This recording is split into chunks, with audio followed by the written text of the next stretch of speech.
정부가 오늘 제안한 남북한 군사당국회담과 또 적십자 회담, 북한의 반응이 주목됩니다. 네, 북한이 제안을 수용할지, 회담이 열린다면 어떤 논의가 있을지 김주환 YTN 정치안보 전문기자와 함께 분석해 보겠습니다.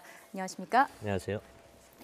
네, 오늘 정부의 발표가 있었는데 남북 간의 대화 채널이 복원될지 이 부분에 관심이 모아지고 있습니다. 그런데 궁금한 게 군사 당국 회담을 왜 지금 이 시점에 제안을 했는지 어떻게 분석할 수 있을까요? 11시에 조명근 통일부 장관이 포괄적으로 기자회견을 발표를 했죠. 거기에 시급성이라는 표현을 썼습니다. 우리가 두 가지 제안을 한 거는 지금 한반도 정세에 시급하다. 지금 일반인들은 잘 못 느끼지만 2014년 5월 목함지뢰 이후에 그 해에 그 비공개 군사회담이 있었죠. 뭐 합의 사항이 없었습니다. 어쨌든 간에 3년여 기간 동안에 그 남북 군사회담이 서로 무슨 얘기를 하는지 긴장 완화 방안이라든가 이런 얘기가 전혀 얘기가 그 속내를 터놓고 할 기회가 전혀 없었죠. 그런데 역설적으로 그 기간 동안에 북한으로서는 미사일 도발 등 군사 도발이 가장 빈번했던 겁니다. 그러니까 전쟁은 항상 우발적으로 나는 측면이 굉장히 강한 측면이 있거든요. 그런데 최근 이제 문재인 대통령도 G20 정상회담에서 그렇죠. 지금 상황이 6.25 전쟁 이후로 가장 위기다. 역설적으로 말해서 오늘 조명근 장관이 이야기했던 그래서 시급하기 때문에 이 두 가지 제안을 동시에 한 것이다. 이것이 한마디의 배경이 될 수 있을 것 같습니다.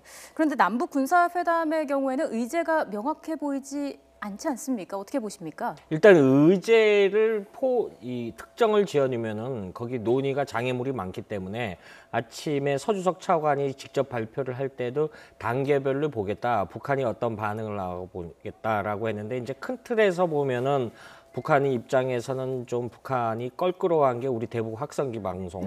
그런데 북한도 역시 대남 확성기 방송을 하고 있고요. 대남 전단, 혹시 대북 전단 양쪽에 다 전단 뿌리고 있습니다. 그런데 이제 먼저 북한이 항상 이제 이런 문제에 대해서 과거에 2004년도 육사회담이라 그래서 장성급 회담에서 이런 우발적 충돌 방지 여러 가지 장치들을 마련을 했는데 2008년 이후로부터 북한이 이걸 지키지 않고 있어요. 특히 목함지뢰 2014년 제4차 핵실험 이후로부터 우리가 이제 대응 차원에서 했고요. 2008년이라고 제가 말씀드린 부분인 그 이후에 그 천안함 폭침 사건이라든가 연평도 포격 도발 사건 굉장히 큰 고강도 도발이 있었죠. 이거에 대한 이제 대응 차원이 있었는데 이런 기간 내에 아무 전망이 없었는데 사실 일반인들은 잘 모르지만 군 관계자들이 이야기하기를 2014년 5월 목함지뢰 이후에 비무장지대 내에 북한이 중화기를 굉장히 많이 반입시키고 있다라고 합니다. 말이 비무장지대지 중무장지대화 한다라고까지는 지나치지 않는데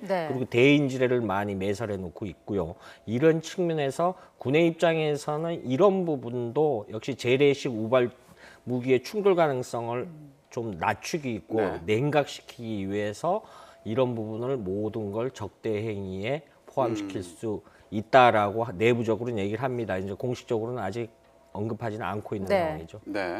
그러면은 북한과 남한 사이에 이 적대 행위를 두고 서로 관심사가 다르다, 해석이 다르다 이렇게 볼 수 있는 상황인가요? 지금 북한은 우리 보고 적대 행위하는 게 뭐냐면은 우리 서해 5도의 서해 군사분계에서 NLL이라고 하지 않습니까? 우리 측 함정이 활동하는 그거를 적대 행위라고 간주하고 있어요. 우리 백령도 근해 선박 오가 때 보호하는 그런 거를 적대행위라고 이걸 중재하라고 얘기하는 겁니다. 그다음에 우리가 방어적 훈련으로 늘 연례적으로 하는 한미연합 군사훈련도 자신들은 적대행위라고 간주하고 있는 겁니다. 그러니까 이런 거에 대한 인식 차가 기본적으로 차이는 있습니다. 하지만 작년 5월 제7차 당대회 때 김정은이 역시 본인들도 군사적 긴장이 완화돼야 된다라는 측면을 강조를 하고 있어요. 이런 부분이 있는데 우리가 여기 이제 주의해야 될 점이 과거 사례도 남북 대화론에 너무 함몰하다 보면은 사실 북한이 이 대화를 하다가 뒤로 무장 능력을 굉장히 발달시킨 측면이 있거든요. 예. 그래서 이런 측면을 양쪽을 다 고려해서 판단을 해야 된다라고 네. 이런 말씀을 드리고 싶습니다. 자, 이와 더불어서 이산가족 상봉을 위한 남북한 적십자 회담도 개최하자고 제안을 했는데 이 부분에 대한 배경도 간략하게 설명을 해주시죠. 이산가족 상봉 신청자가 13만 명인데 지금 생존자가 6만 명밖에 없다라고 네. 그래요, 우리 측. 그런데 한 오래됐지 않습니까? 네. 80대 이상 고령자가 해마다 한 3천여 명 돌아가시는 거죠. 그런데 이거에 대해서 상봉인데 굳이 이산가족 상봉이 아니라도 우리가 과거에 적십자가 얘기한 것들이 있습니다. 화상상봉이라든가 서신교환 이런 부분들에 대해서 역시 이 부분 역시 시급하기 때문에 예. 빨리 그 얘기를 나눠보자. 그리고 마침 올해가 14 공동선언 10주년이 10월 4일이 마침 추석입니다. 네. 이렇게 겹치는 해이기 때문에 이날 어떻게 만나게 해보자. 만약에 이번에 성사된다라고 하면은 21번째 이산가족 상봉이 되는 겁니다. 예.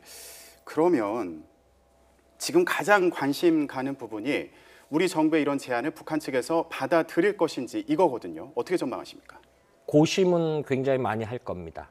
그 역제한할 가능성이 크죠. 그러니까 회담 자체는 열되 의제에서 뭐 합의라든가 그건 논의를 치고 이런 부분을 가능성이 굉장히 크죠. 그런데 예. 우리가 사실 오늘 제의하면서 굉장히 티핑 포인트랄까요? 세 가지 측면을 고려했는데 네. 그 적십자는 판문점 연락사무소를 통해서 우리한테 회신을 주고 네. 군사 당국 회담은 서해 통신선을 달라. 이건 다시 말하면 그로 연락이 오면은 통신선 복원이 되는 겁니다. 네. 남북 대화 채널이 외형적으로는 복원이 되는 측면이 있거든요. 북한이 일이 회신을 해올지 아니면 관영 매체를 통해서 회신을 할지 좀 지켜봐야 될 대목이죠. 물론 의제 설정이라든가 실제 테이블에 마주 앉아서 이야기하는 건 그 논의로 가야 되겠습니다만 예. 일단 북한은 지난 최근에 관영 매체의 논평의 결을 보면은 달라지고 있거든요. 이런 부분에서 북한도 내부적으로 굉장히 고심을 하고 있다 이렇게 평가를 할 수 있을 것 같습니다. 네.